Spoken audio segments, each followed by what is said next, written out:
ناظرین آداب، گواہ میں آج حیدرآباد کی ایسی نامور قابل قدر قابل احترام ہستی موجود ہے جنہوں نے اپنے کلام سے، اپنے تحریروں سے ملک اور بیرون ملک میں اپنی ایک منفرد پہچان بنائی ہے۔ آپ ہے جناب صلاح الدین نیر، ممتاز شاعر، صحافی، ادیب، قلمکار، کیا کیا کہا جا سکتا ہے آپ کے بارے میں؟ آپ کا یہاں پر خیر مقدم ہے نیر صاحب۔ شکریہ، عنایت کروں فرمائی۔ حیدرآباد کی پہچان میں ایک پہچان ہے شیروانی جی اور میں سمجھتا ہوں کہ اب جو شیروانی پہننے والے ہیں انگلیوں پر گنے جا سکتے، بالکل صحیح ہے۔ ان میں سے ایک آپ ہیں، اور یہ بغیر شیروانی کی آپ کا تصور بھی نہیں کیا جا سکتا۔ اس لباس کو آپ نے کیوں اپنا لیا ہے؟ اس لیے کہ میں ایک تہذیبی روایات کا شخص ہوں، جی، حیدرآبادی ہوں، دکنی ہوں۔ میرے پیش نظر حیدرآباد کی بلند مرتبہ شخصیتیں کو میں نے ہمیشہ شیروانی میں دیکھا ہے، جی، جیسے ڈاکٹر سید نوردین قادری زور، پروفیسر حبیب الرحمان، جی، عابد علی خان صاحب، محی حسن جگر صاحب، خیر اللہ حسین صاحب، یہ 5 میرے آئیڈیل۔ صلاح الدین اویسی صاحب، صلاح الدین صاحب یہ سیاسی ہو، اس واسطے میں ان کو نہیں، جی، یہ ادبی سرکل کے 5 میرے آئیڈیل۔ جی، جی، یہ ہمیشہ شیروانی پڑھتے ہیں، حیدرآباد تہذیب کلچر کا۔ اور میرے ذہن میں یہ بات آئی کہ میں صرف ایک دفعہ جب علی گڑھ کا میٹرک کا ایگزام دینے گیا تھا، اس وقت میں سوٹ پہنا تھا، اس کے بعد کبھی نہیں پہنا۔ اور اسی طرح عابد علی خان کے بارے میں کہنے کے موقف میں ہوں، وہ ایک لندن کے دورے پر گئے تھے، انہوں نے سوٹ پہنا، اس کے بعد انہوں تا حیات انہوں نے شیروانی پہنی۔ یہ ہماری تہذیب ہے، کلچر ہے، اور مجھے بہت اچھا لگتا ہے۔ یہ ہم اپنی تہذیب کے ساتھ، اپنی زبان کے ساتھ وابستہ رہے، اور یہی ہے، یہ میرے آئیڈیل ہیں اور ان کو میں فالو کرتا ہوں۔ زندگی کے ہر شعبے میں ان کے سرپرستی حاصل کرتا ہوں، اور یہ سلسلہ انشاءاللہ تا جاری، کوئی تبدیلی مجھ میں نہیں ہے۔ تہذیب کی آپ نے بات کہی ہے، تو آپ نے تہذیب کے کتنے دور دیکھے حیدرآباد کی تہذیب؟ میں یہ کہنا چاہوں گا، میں عموماً جی، 1960 سے اپنی ادبی پہچان کے بعد سے میں جائزہ لینا چاہوں گا۔ جی، اس سے 1-2 سال پہلے بھی حیدرآباد میں طرحی مشاعرے ہوتے تھے۔ اس زمانے میں نجم افندی، مولانا کامل ستاری، خضر عزیز، تاج خویش، یہ تھے۔ اور اس کے بعد دوسری نل جو 60 کے بعد آئی، اس میں doctor Alima Jalili, Owais Yaqubi, خواجہ شوق، سعید شہیدی، خورشید احمد جامی، یہ ہے۔ اور تیسری نسل جو ہے، جس میں میں اپنے آپ کو شامل کرتا ہوں، ناصر کنڈولی، صلاح الدین نیر اور رئیس اختر، فیض الحسن خیال، صادق نقوی، اور اس کے بعد اور بھی شعراء کرام ہیں، میں ان کا تذکرہ نہیں کرنا چاہتا، اس واسطے کہ ان کے بارے میں میرے زیادہ معلومات نہیں ہیں، اور اگر معلومات بھی ہیں تو بہت سارے معلومات منفی ہیں۔ میں نہیں چاہتا کہ اس انٹرویو کے ذریعے سے ان کے بہت ساری جو باتیں ہیں شعر و ادب کے معاملات میں، جو غلط انداز سے انہوں نے اپنا مقام بنا لیا ہے، میں اس کے بارے میں صرف پازیٹیو بات کرنا چاہتا ہوں، اور میرا طریقہ کار شروع سے بھی مثبت رہا ہے، ماشاء اللہ۔ اور میں خوشبو کا سفر نکالتا ہوں۔ آپ میرا رسالہ دیکھیے، 29 برس سے نکال رہا ہوں، مجھے پرچہ نکالنے کی ضرورت قطعی نہیں تھی۔ جب میں نے دیکھا کہ حیدرآباد میں شعر و ادب کا ماحول جو ہے بالکل ہی بگڑا ہوا ہے، تو وہ بات ذہن میں رہ کر میں نے پرچہ نکالا۔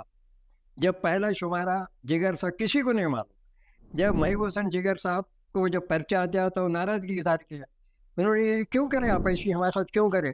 میں بولا صاحب ایسے حالات میں لکھنا ضروری سمجھا، نکالا۔ تو جگر صاحب نے مجھ سے کہا کہ ٹھیک ہے، لیکن اس کا آپ جو خرچ ہے کیسا کریں گے؟ آپ اشتہارات کہاں سے لیں گے؟ میں نے دعا کیجیے۔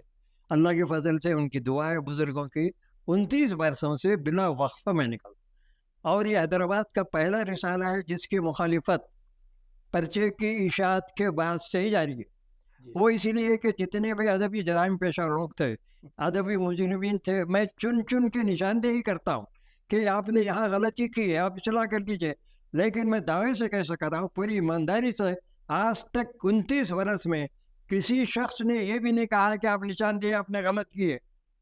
میں ذمہ داری سے بات کرتا ہوں، لیکن کسی میں اتنی ہمت نہیں ہے، اور میں یہی کہتا ہوں کہ لوگ مرد تو ہیں، لوگوں میں مردانگی نہیں ہے۔ مردانگی ان میں رہتی ہے جو سچ بولتے ہیں، ایمانداری سے لکھتے ہیں، قلم ان کا کبھی مصلیت کے شکار نہیں ہوتا۔ ایسے بہت ساری مثالیں ہیں، لوگ مصلیت کے شکار ہو کے بہت سارے نقصانات نہ صرف اپنا کیا انہوں نے شخصی طور پر، بلکہ ہمارے جو اردو معاشرے کو نقصان پہنچایا ہے۔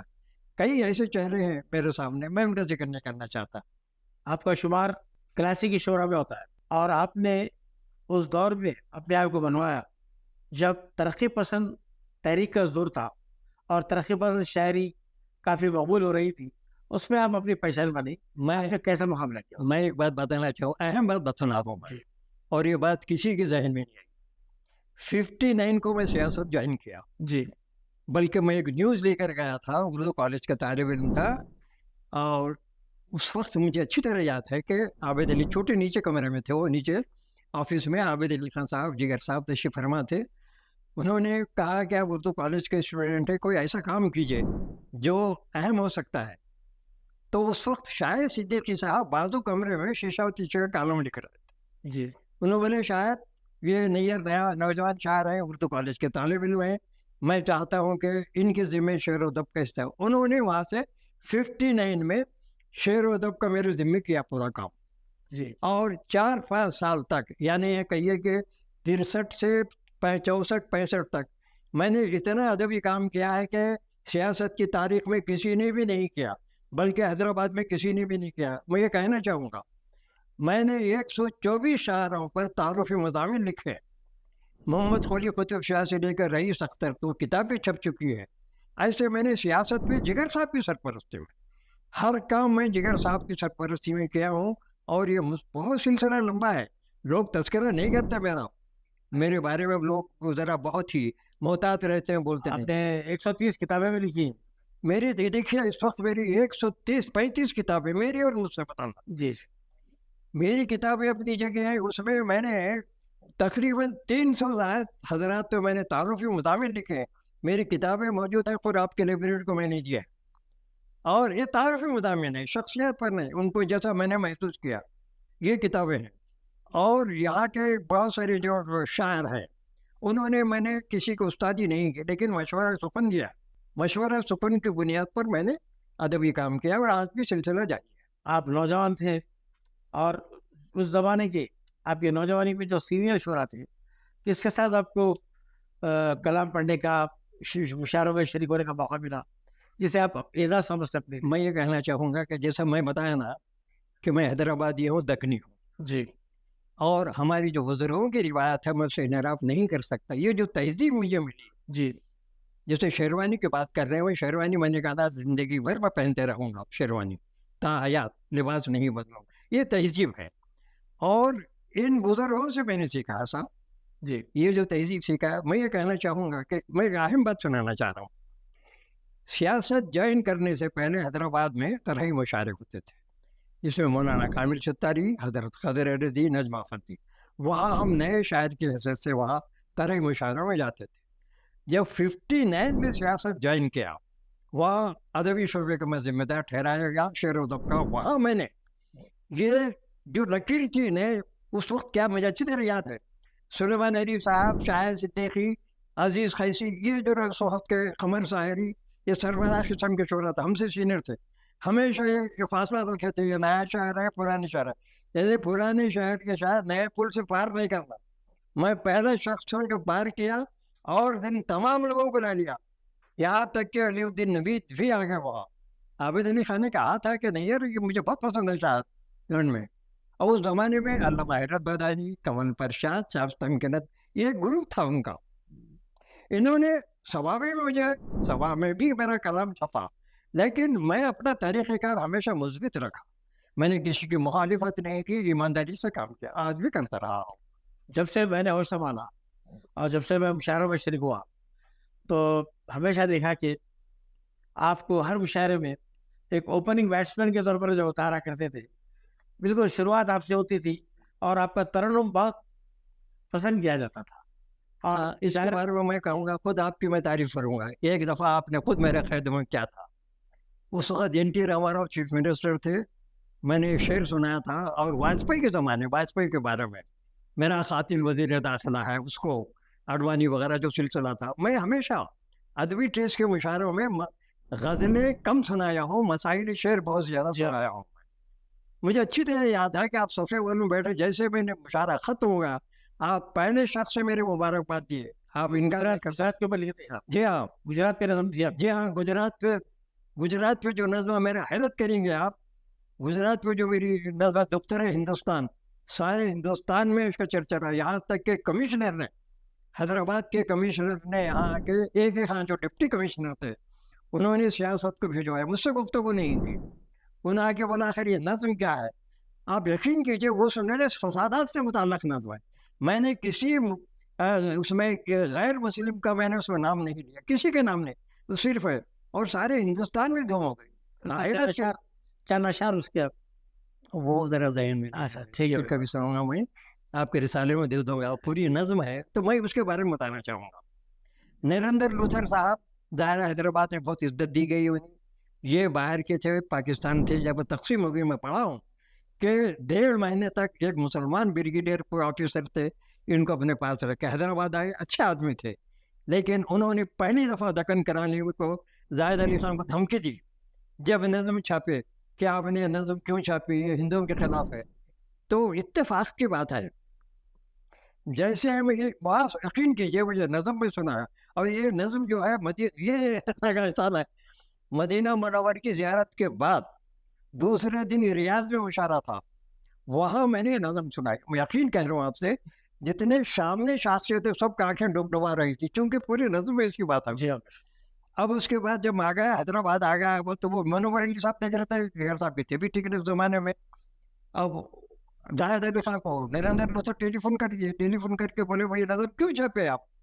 تو زاہد علی خان بولے بھائی نظم کو آپ منور علی انکار کر دیا. نہیں مینیجر صاحب نیئر صاحب چھپائے ہیں. بولا غلط بول رہا بولا.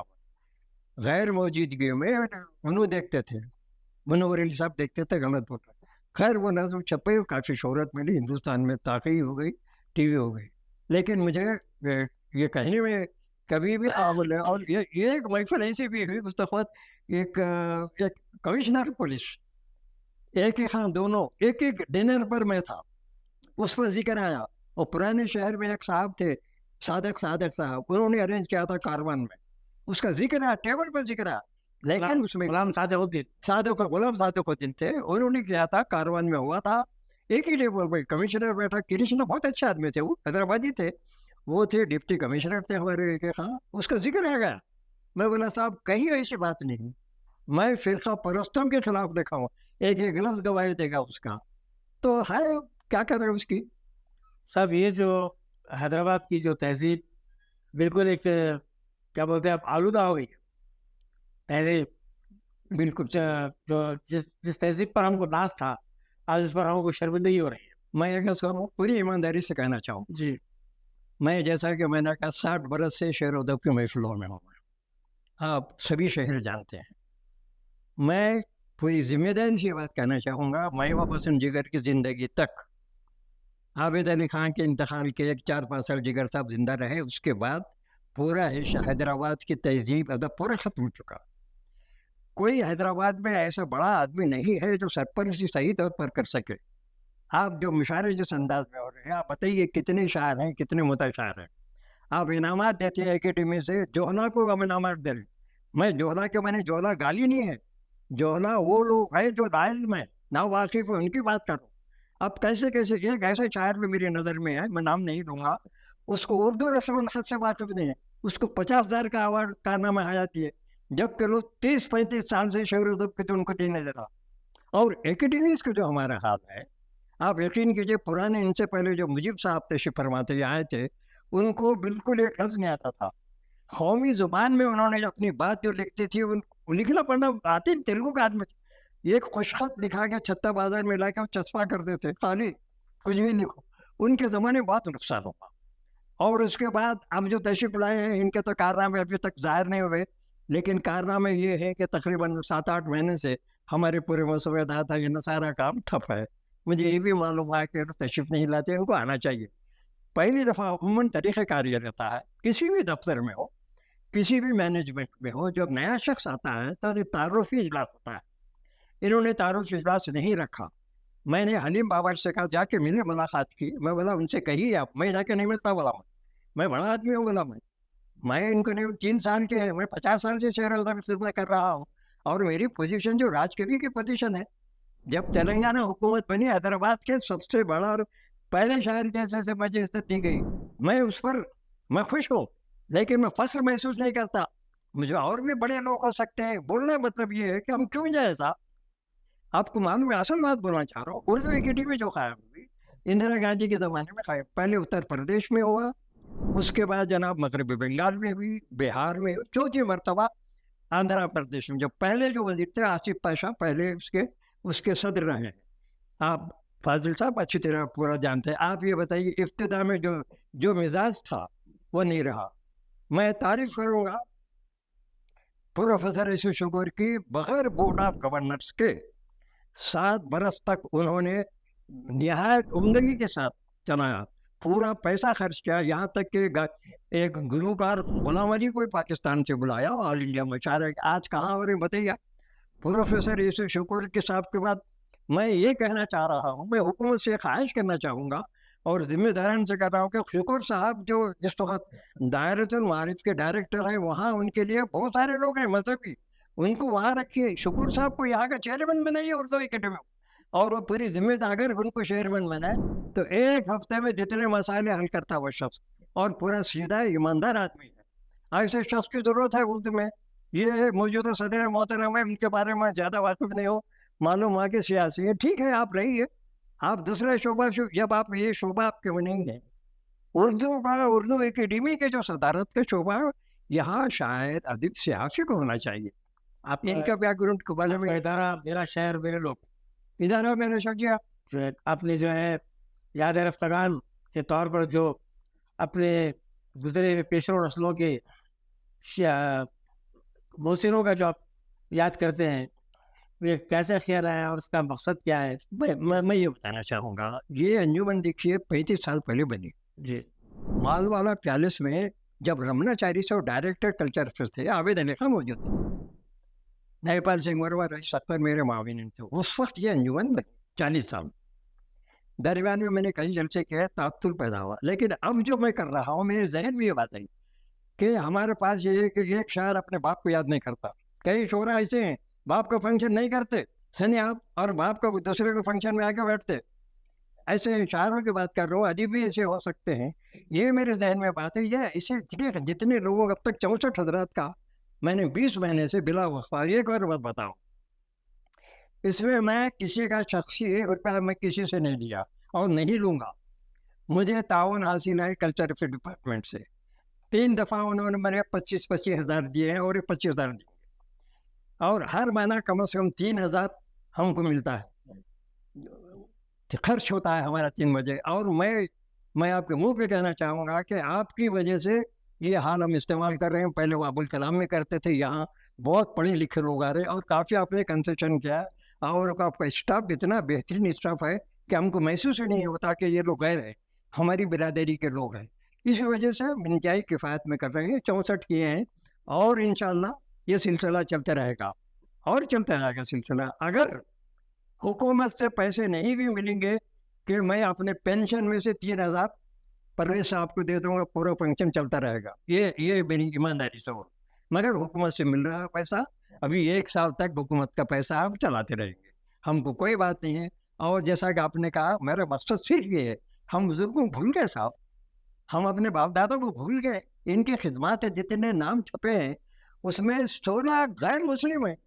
डॉक्टर सी नारायण रेड्डी मगर मामूली आदमी नहीं थे, उर्दू की शायद। मैं गंग भाषा सुना, मैं सेक्रेटरीट में था उस वक्त, मेरे परवेज साहब। NT रामाराव के ज़माने में मुझे ऑर्डर जारी किया कि पूरे मुनाजिमीन तेलुगु में मुरासलत करें। नारायण रेड्डी साहब से तकरीबन रोज़ मुलाकात होती, क्योंकि उर्दू में मैं उनका मशवरा शागिर्द तो नहीं बोलता, मशवरा सुकून करते, दोस्ती थी हमारी। मैंने बोला साहब ये कैसे मुमकिन है? उन्होंने क्या किया, चेयरमैन के हैसियत से, वो लैंग्वेज कमीशन के चेयरमैन थे, उन्होंने उस वक्त क्या किया, पूरे कलेक्टर्स को चीफ से मीटिंग कर की उन्होंने। उस वक्त उन्होंने कहा, देखिए ज़ुबान का मामला है, ज़बरदस्ती नहीं कर सकते, अंग्रेज़ी में है चलने दीजिए, अगर कोई तेलुगु में लिखता है इतराज़ मत कीजिए, और ये पाबंद मत कीजिए कि तेलुगु ही में मुरासलत हो। चुनाचे इस्तेस्ना करार दिया साहब शख्स ने। ये बहुत बड़ा कारनामा है। ये नुमाइंदगी आपकी नारायण रेड्डी का बता रहा हूँ ना आपको, मुझे जहन मैंने बनाया उनका, तो बिल्कुल सही है। मेरे मशवरे से उन्होंने ये काम किया, बड़ा काम किया। और बताऊँ मैं 32 बार सेक्रेटरीट में रहा। सेक्रेटरीट में 1956 में मैं वहाँ मैं ज्वाइन किया, आंध्र प्रदेश वक्त मौजूद था मैं। सेक्रेटरीट में कोई उर्दू एसोसिएशन नहीं थी, ये बता रहा हूँ मैं आपको। और अजीब बात है साहब, कुदरती इंतजाम देखिए, वो अंजुमन जो बना उसका मौलिक हिंदू है एक। ऑल इंडिया रेडियो में एक मिस्टर पात्रो प्रोग्राम एग्जीक्यूटिव थे, उस जमाने में हमको प्रोग्राम मिलते थे। उसने मशवरा दिया कि जब एजी ऑफिस में उर्दू एसोसिएशन सेक्रेटरीट में क्यों नहीं रखते। वहाँ से मैं फौरी आया, जनाब इंटरव्यू हो गया, रिकॉर्डिंग के बाद आने के बाद होम डिपार्टमेंट के सामने हम लोग लंच होता था, उसमें परवा करते, ये हमारे परवा कर रही है, हमारे दो दोस्त 5-6 मिल कम खाना। वहाँ मैंने बोला भाई ऐसी तजवीज़ है, तो अब मैं वहीं से बैठ के अंजुमन बना। सबसे पहले भरत चंद खन्ना को फ़ोन किया वहाँ से, बाजू दफ्तर से, PWD का ऑफिस है, वहाँ से जाके मना साहब ऐसा है सदारत, अरे बोला नहीं साहब आप, गुलाम अहमद क्रिकेटर को बोला नायब सदर, इस तरह करके अंजुमन बन गई। और ये भी बता दूँ, मैं सेक्रेटरीट में हमारी जो 32 साल मैंने वो मुलाजिमत मैंने की, 29 बरस तक एसोसिएशन रही, और मैं किसी के मेंबरशिप का एक पैसा नहीं लिया, पूरी ईमानदारी से बोल रहा हूँ। जलसे जो होते थे ऑल इंडिया रेडियो से, हमारे जो प्रोग्राम होते थे मुझसे पैसे लेते, ज़रूरत हो तो गुलाम अहमद साहब इतने क्रिकेटर जो थे हमारे सदर थे, इतने फरार दिल वाक़ी थे, वो करते। आप गौर कीजिए, मेरी किताबें सिलसिला फूलों को मैं आपके नज़र क्या हूँ, उसमें पूरे सैयद साहब वो तारुफ है, पूरी किताब है वो। और वो कर्फ्यू के ज़माने में लिखा मैं, वो किताब जो 250 सफ़े की है, कर्फ्यू के ज़माने में, जब जिन्ना रेड्डी के ज़माने में 21 दिन का कर्फ्यू शहर उस वक्त लिखा था किताब में। उसकी जो रस्में इजरा हुई, किताब की रस्में जो 13 IAS ऑफिसर निज़ाम कलब में किए, और उसके मेज़बान को थे गुलाम अहमद साहब थे, बेहतरीन लंच का इंतजाम किया उसमें हो गई। तो मैं ये कहना चाह रहा हूँ कि सेक्रेटरीट में भी जो हमारे पास के जो ऑफिसर रहे, चाहे हिंदू हो, गैर मुस्लिम हो या मुसलमान हो, ये बड़े खुले जहन के थे। वहाँ भी मैंने अंजुमन कायम की है। और रहा सियासत का भी जिक्र करना चाहूँगा मैं। सियासत में मैं मुआवजा नहीं लिया। कभी कभी जिगर साहब एक 500 रुपये पेट्रोल के मल्लेपल्ली से आते हैं, एक पास, मैं मुआवजा नहीं। और पूरी तमाम छुट्टियाँ 50 साल जो लिखता हूँ मैं, उसमें इसलिए लिखता हूँ कि मैं पूरी जिम्मेदारी से कह रहा हूँ कि मैंने सियासत से कभी भी किसी किस्म का रकमी इस्तेफादा नहीं किया, बल्कि एक मामले में जाहिद अली खान को 35,000 रुपये मुझे देना पड़ा। एक मामला था जबकि ज़रूरत नहीं थी। जितने शायर अदीबों के मकानात के रजिस्ट्रेशन होते थे, मैं उसे जगह फ्री करा था। बास को 50%, बास को तो फ्री। जिगर साहब बहुत काम किए मेरे साथ, शायर अदीबों के साथ। लेकिन अब उसका हालत बदल गए, जिगर साहब नहीं रहे, जाहिद अली खान साहब है। मैं इन दोनों के बारे में कुछ नहीं बोलना चाहता। आप गौर कीजिए कैसा चल रहा है सियासत क्या है। लेकिन अफसोस इस बात का अदबी शोबा खत्म हो चुका है। और अगर शहर में अगर अदबी देखते हैं तो मैं भी गवाह को भी अदबी एतबार से मैं दर्जा अव्वल का नंबर देना चाहूँगा, इसलिए कि आपके पास 1 सफ़ा 1.5 सफ़ा नाज़िमन शायरी से मुताल्लिक़, शेर व अदब के अंजुमन से मुताल्लिक़। क्यों हैदराबाद के है ना मुंसिफ पे निकालते थे, ऑनलाइन चला, ऑनलाइन कौन पढ़ता है, जब बताइए जनाब। कोई तहरीर हो छप के कागज़ पर रहने के बाद तो गुफ्तगू होती है, उस पर नहीं है। रहनुमा दुकान में निकालते हैं, रस्मी तौर पर निकाल रहे हैं, वो मैं उसका ख़याल नहीं हूँ। निकाल रहे हैं, निकालने दीजिए, तो कुछ भी नहीं है। बहरहाल ये आपका जो गवाह निकाल रहा है, मैं अदबी मज़ामीन उसमें आ जाते हैं, उसमें मुबाहिसे होते रहते हैं। ये गैर मामूली काम कर रहा है। यानी वो काम जो अदबी काम किसी ज़माने में सियासत करता था, वो आप कर रहे हैं, और इसको मैं चाहूँगा कि सिलसिला जारी रहे इंशाल्लाह। बहुत बहुत शुक्रिया आपका, आपने टाइम दिया। और जो है बहुत आपने याद फरमाया मुझे। हमारी दुआ है आपके सेहत के लिए, आपकी उम्र दराजी के लिए। नहीं, सेहत का मत बोलिए। मैं अगर सेहत मेरी तबीयत देखिए साहब, एक आखिरी बात ये ज़रूर इसमें शामिल कीजिए। मेरी तबई उम्र कभी के ख़त्म हो चुकी है। 60 साल हर इंसान की तबई उम्र, उसके बाद से उसकी उम्र उसकी नहीं रहती, मुस्तार रहती है अमर। मेरा एक वाक़या सुनाता हूँ, ये ज़रूर शामिल कीजिए। जोबली हॉल में अज़मत अब्दुल क़य्यूम की किताब की रस्म इजरा थी। वो किताब मैं मरतब किया था। उसमें नवाब शाह आलम खां, आबिद अली खां, सरदार अली खां साहब मुक़र्ररीन भी शामिल थे। अज़मत आपा मेरा बहुत एहतराम करते थे, मेरी बड़ी बड़ी बहन की तरह। उन्होंने कहा कि नहीं यार तुम मेरा वालिद। और उनकी जब किताब छपी, यकीन करो आप, उनकी बेटी शादा में एक एक पुर्जा यहाँ से जहाँ निकाल के मैं 2-3 किताबें छपा अज़मत आपा की। तो उस जलसे में इज़हार तशक्कुर के मौके पर उन्होंने बड़ी अच्छी बात कही। अज़मत आपा ने कहा कि मैं आबिद अली खान का शुक्रिया अदा किया, उन्होंने सरदार अली खान का शुक्रिया अदा किया, नवाब शाह आलम का। मैं बोला मैं नैयर का शुक्रिया अदा नहीं, मेरा छोटा भाई, लेकिन मैं अल्लाह से दुआ करती हूँ। क्या बात कही साहब, میری باخری عمر میرے میرے بھائی کو لگ جائے, انہوں نے کہا. اب میں اللہ سے ان کا تو شکریہ ادا کرتی ہوں, میں میری باقی عمر میرے بھائی نیت کو لگ جائے. اور میں کہتا ہوں آج میں طبعی عمر ختم ہو چکی ہے, آج میں توانا ہوں, چل کوئی بیماری نہیں, ایک جو آج بھی ایکٹیو ہوں میں. یہ سب بزرگوں کی عنایت ہے, عظمت ابا کی دعا کا بہت اثر ہے. یہ بہت اہم ہے میرے لیے, ان کی دعاؤں کے سہارے کو میں جی رہا ہوں انشاءاللہ, جب تک جیوں گا اور آپ کا ساتھ رہوں گا. بہت بہت شکریہ, بہت بہت شکریہ. عنایت کرو, مہربانی.